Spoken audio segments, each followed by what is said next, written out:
नमस्कार दोस्तों, welcome my channel life always money. दोस्तों, आज हम बात करने वाले हैं स्टॉक के फंडामेंटल के बारे में। क्योंकि मेरे कई ऐसे दोस्त हैं, कई ऐसे भाई हैं जो अक्सर दूसरों से पूछते हैं ये स्टॉक खरीदना चाहिए या नहीं खरीदना चाहिए। इसलिए दोस्तों, आज कुछ ऐसे पैरामीटर्स के ऊपर बात करेंगे जिन पैरामीटर्स को ध्यान में रखकर आप अपने आप ही अच्छा स्टॉक चुन पाएंगे और उसका फंडामेंटल चेक कर पाएंगे। टिप्स बेकार चीज़ें, एक दिन चलेगी, 2 दिन चलेगी, 4 दिन डुबा देगी। इससे अच्छा जानकार बनिए और अपने आप अच्छा स्टॉक अपने लिए चुनिए। तो आइए दोस्तों, शुरू करते हैं। उससे पहले आपने मेरे चैनल को सब्सक्राइब नहीं किया है तो please subscribe my channel and support me.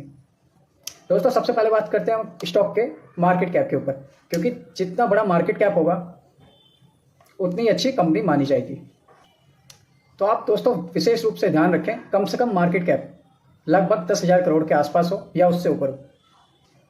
ROE की यानी रिटर्न ऑफ इक्विटी। दोस्तों, रिटर्न ऑफ इक्विटी के बारे में बात करें तो रिटर्न ऑफ इक्विटी किसी भी स्टॉक का जितना ज़्यादा होगा उतना अच्छा होगा। अगला पैरामीटर है दोस्तों पी रेशियो। पी रेशियो दोस्तों कई सारी कंपनियों में आपको बहुत ज़्यादा अलग अलग दिख सकता है। जहाँ पर कुछ दिग्गज कंपनियों का पी रेशियो 8, 9, 10 दिख सकता है, वहीं पर कुछ प्राइवेट सेक्टर की कंपनियों के पास आपका ये पी रेशियो 70, 75, 100 या उससे भी ऊपर हो सकता है।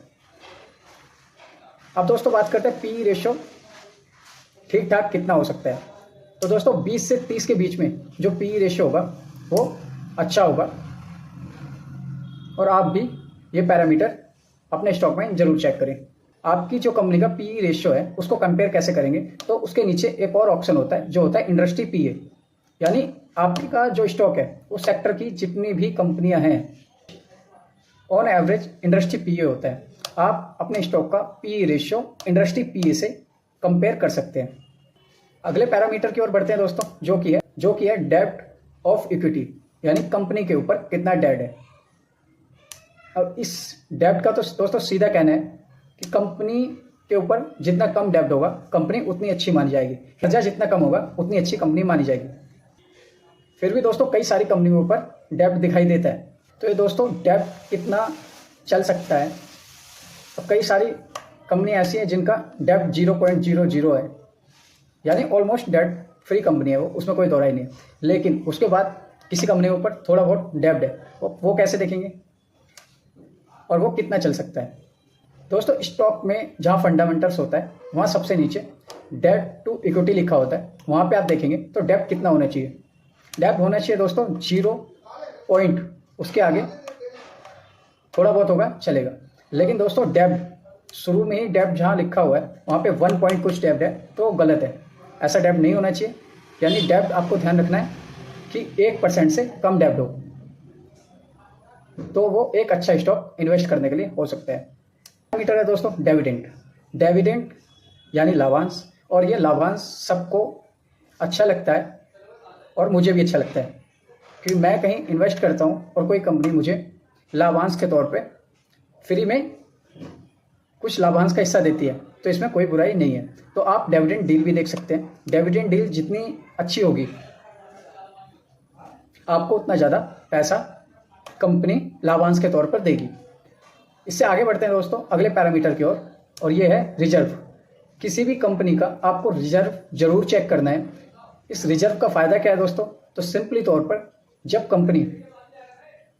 जब कंपनी के पास अच्छा रिजर्व होगा, कंपनी कोई भी नया काम शुरू कर सकती है, किसी भी संकट की परिस्थिति में उस रिजर्व पैसे का यूज कर सकती है। तो दोस्तों आपको रिजर्व का जरूर ध्यान रखना है।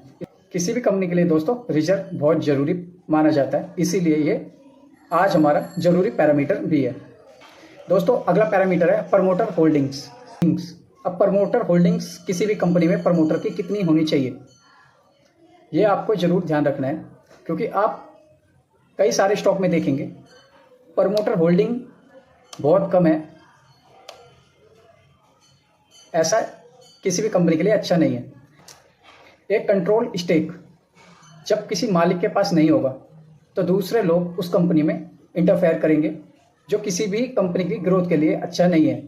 वहीं पर दोस्तों प्रमोटर्स के पास अच्छी इक्विटी प्रमोटर होल्डिंग होगी तो प्रमोटर उस कंपनी को अपने हिसाब से चलाएंगे और वो अच्छी अर्निंग प्राप्त कर सकते हैं और लॉन्ग टाइम में अच्छी ग्रोथ भी दिखा सकते हैं।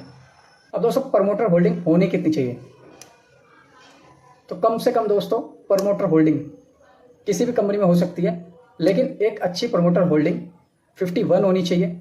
51% जिस कंपनी में प्रमोटर्स होल्डिंग है वहाँ पर जो कंट्रोल स्टेक है वो प्रमोटर्स के पास है, और वो प्रमोटर्स अपनी मर्जी से कोई भी फैसला या अपने बिजनेस को बड़ा करने के लिए ले सकते हैं, जो कि किसी भी कंपनी के लिए एक अच्छा संकेत माना जाता है। दोस्तों अगला पैरामीटर है FIIs और DIIs। FIIs यानी फॉरेन इन्वेस्टर और DIIs दोस्तों आप शेयर पैटर्न में जाकर चेक कर सकते हैं, यानी FIIs और DIIs। दोस्तों आप प्रमोटर होल्डिंग में ये भी चेक कर सकते हैं कितने किसी भी होल्डिंग में FIIs और DIIs का कितना परसेंट होल्डिंग है, दोनों कितने परसेंट होल्डिंग किसी भी स्टॉक में रखते हैं। क्योंकि दोस्तों आपने अक्सर देखा होगा जहाँ पे FIIs और DIIs बाइंग करते हुए नजर आते हैं वो स्टॉक लगभग सारे ही भागते हुए नजर आते हैं। पैरामीटर है दोस्तों म्यूचुअल फंड्स। म्यूचुअल फंड किसी स्टॉक में कितना स्टेक रख रहे हैं इसका भी आपको जरूर ध्यान रखना है कि दोस्तों म्यूचुअल फंड्स के पास स्टॉक की अच्छी नॉलेज होती है और वो अपने हिसाब से स्टॉक में बाइंग और सेलिंग करते हैं। म्यूचुअल फंड को भी ध्यान में रख सकते हैं कि म्यूचुअल फंड किस स्टॉक में बाइंग और सेलिंग कर रहे हैं। ये भी एक बड़ा पैरामीटर है दोस्तों किसी भी स्टॉक को बाय और सेल करने के लिए। दोस्तों अब बात करते हैं अपने अगले पैरामीटर की, जो पैरामीटर है किसी भी कंपनी का बिजनेस।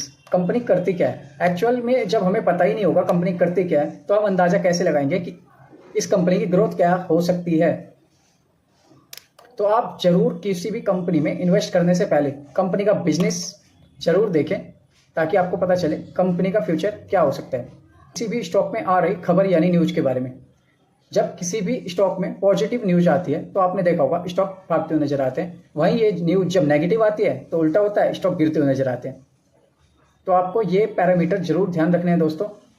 इसके बाद मुझे नहीं लगता कि आपको किसी भी टिप्स की जरूरत पड़ने वाली है।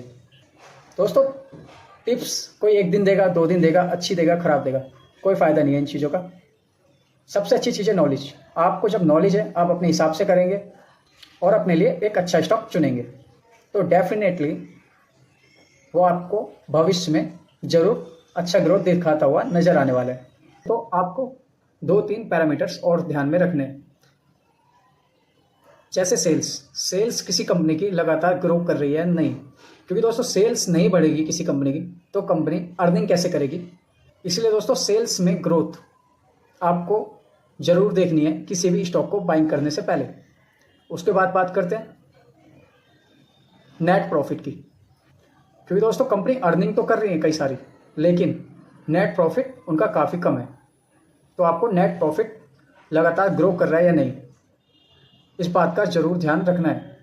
कंपनी का मार्जिन कम तो नहीं हो रहा, इस बात का आपको ध्यान रखना है, क्योंकि कंपनी का दोस्तों मार्जिन कम होगा तो आपको नेट प्रॉफिट में भी गिरावट देखने को मिलेगी।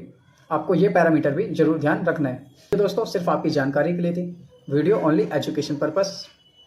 जानकार बनिए और अच्छे निवेशक भी, और दूसरों से पूछना छोड़िए, खुद सीखिए और खुद से इन्वेस्ट कीजिए। वीडियो दोस्तों आपको अच्छी लगी हो तो जरूर like, comment and subscribe my channel. Please support me. Thank you. जय हिंद।